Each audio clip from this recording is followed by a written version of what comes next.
పరమగీతము 2వ అధ్యాయము. నేను షారోను పొలములో పూయు పుష్పము వంటి దానను, లోయలలో పుట్టు పద్మము వంటి దానను.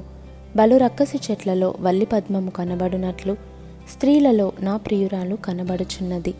అడవి వృక్షములలో జల్దరు వృక్షం ఎట్లున్నదో పురుషులలో నా ప్రియుడు అట్లున్నాడు.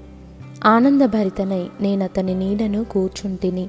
అతని ఫలము నా జిహ్వకు మధురము. అతడు నన్ను విందుశాలకు తోడుకొనిపోయెను. నా మీద ప్రేమను ధ్వజముగా ఎత్తెను. ప్రేమాతిశయము చేత నేను మూర్ఛిల్లుచున్నాను. ద్రాక్ష పండ్ల ఎడలు పెట్టి నన్ను బలపరచుడి. జల్దరు పండ్లు పెట్టి నన్ను ఆదరించుడి. అతని ఎడమ చెయ్యి నా తల క్రిందనున్నది. కుడి చేత అతడు నన్ను కౌగిలించుచున్నాడు.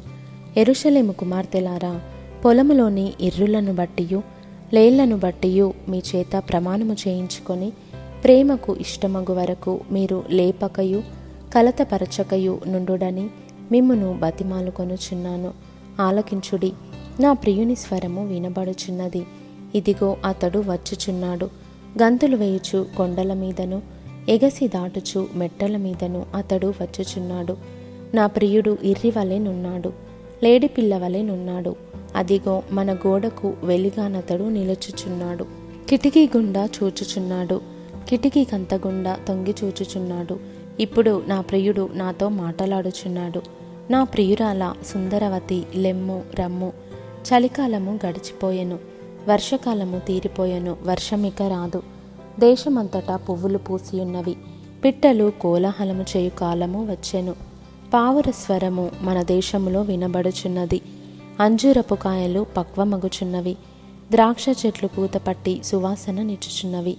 నా ప్రియురాల సుందరవతి, లెమ్ము రమ్ము. బండసందులలో ఎగురు నా పావురమా, పేటుబీటలను ఆశ్రయించు నా పావురమా. నీ స్వరము మధురము, నీ ముఖము మనోహరము. నీ ముఖము నాకు కనబడనిమ్ము, నీ స్వరము నాకు వినబడనిమ్ము. మన ద్రాక్ష తోటలు పూత పట్టియున్నవి. ద్రాక్ష తోటలను చెరుపు నక్కలను పట్టుకొనుడి. సహాయము చేసి గుంట నక్కలను పట్టుకొనుడి. నా ప్రియుడు నా వాడు, నేను అతని దానను. పద్మములున్న చోట అతడు మందను మేపుచున్నాడు. చల్లని గాలి వీచి వరకు, నీడలు లేకపోవు వరకు ఇర్రివలెను లేడిపిల్లవలెను కొండ బాటల మీద త్వరపడి రమ్ము.